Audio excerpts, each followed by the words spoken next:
with a tone emphasizing mid-range growl and high-end treble. A bright sound with rich frequencies. It has become the choice for prog wizards, slap legends, and bass players looking to lift their low end.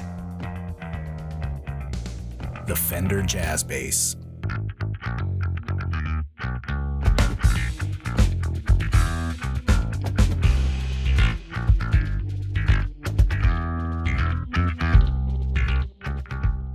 (1960) Fullerton, California.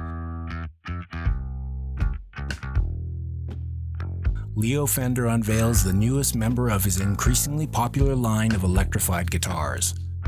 An instrument with distinct upgrades over its iconic predecessor, something so sonically enhanced it's named after the style of music preferred by the ambitious musicians he envisions using it.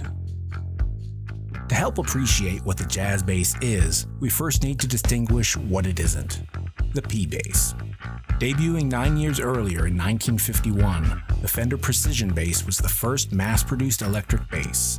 It featured a double-horned slab ash body, 20-fret maple neck, and a single pickup.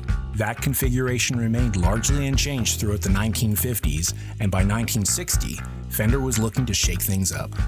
While the P, with its punch and power, would become a popular choice for players to this day, the initial reception was less than enthusiastic, and sales were slow.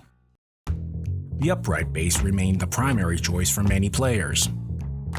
It was the rise of rock and roll in the late 50s, along with boisterous teen audiences, that demanded a louder sound and established a demand for the electric bass. Perhaps to lure the more sophisticated players, perhaps, as Fender head of sales Don Randall suggested, merely a marketing tactic used to justify a higher price point with flashy new features. Whatever the reason, the result was an instrument that allowed for increased versatility and finesse. To start distinguishing between the J and the P, you need look no further than the body to notice the jazz bass's second pickup. Two single coil pickups with individual volume controls allow the player to sculpt their sound.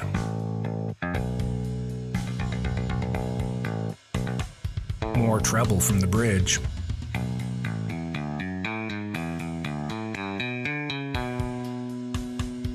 A rounder sound from the neck. Mixing the two offers a wider variety of tones than the P-bass.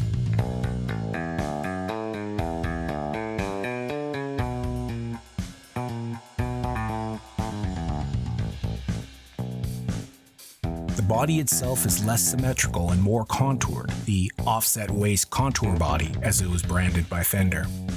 The neck, rounder and narrower at the nut, was modified to appeal to upright bass players.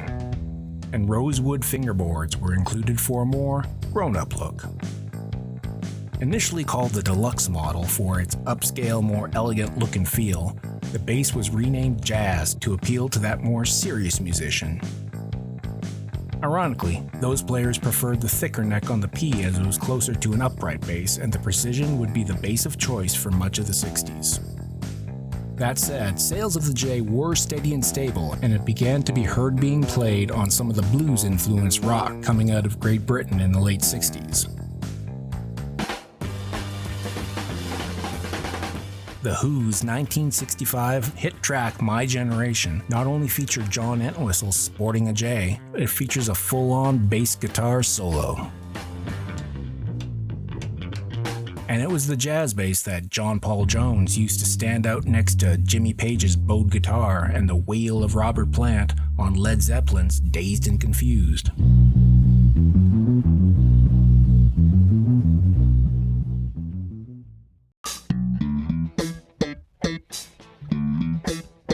The J truly found its groove when Larry Graham introduced the slap technique on Sly and the Family Stone's Thank You for Letting Me Be Myself Again.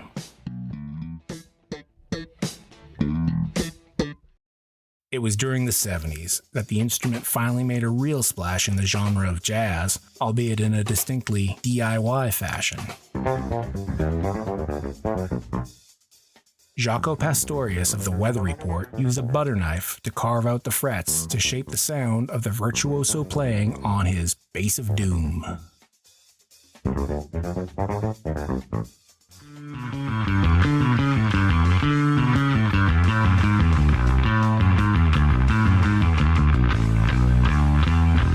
By the 80s, Geddy Lee of Rush would choose his jazz bass for the band's seminal track, Tom Sawyer.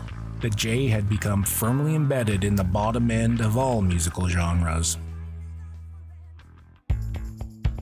Jazz basses have been produced by other makers including G&L, Sawyer, and Lackland, but Fender continues to dominate the demand, with multiple models including 5 and 6 strings, fretless, custom, and signature models. Despite revolutionizing electric stringed instruments, Leo Fender couldn't play, or, rumor has it, tune his own inventions. And while the overall aesthetic has remained consistent, features, sometimes questionable ones, have been tweaked, modified, or abandoned over the years. Shiny chrome covers certainly gave the J a dazzling hot rod look, but got in the way of the fingers and tone modifying techniques like palm muting.